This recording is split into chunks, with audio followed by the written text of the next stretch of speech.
knowing that you might die They say life is fleeting. makes you start looking for a sense of purpose. For Billy Cockrell, that sense of purpose is rooted in family. You know, my wife and I have been able to share a full life. And service.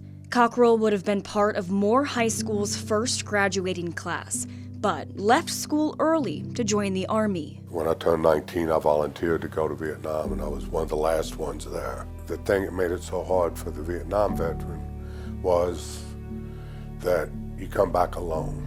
He returned home and built a life filled with service, children and grandchildren, and was met with an unexpected hurdle. In 2011, I was diagnosed with liver cancer. Cockrell needed a new liver. For 2 years after that initial diagnosis, he and his family went through the motions: blood work, MRIs, CAT scans, waiting for an organ transplant, until a ring came from the landline. This little girl with a squeaky little voice said, "Mrs. Cockrell, we have an organ for Mr. Cockrell. Are you interested?" I said, "Say yes."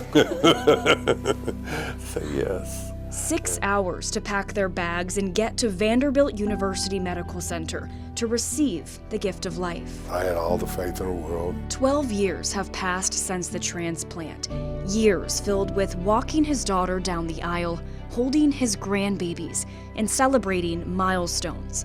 Moments that can't be measured. A few days after Christmas, I'll have 44,500 days since the day I got my transplant. But the minutes spent living his life can.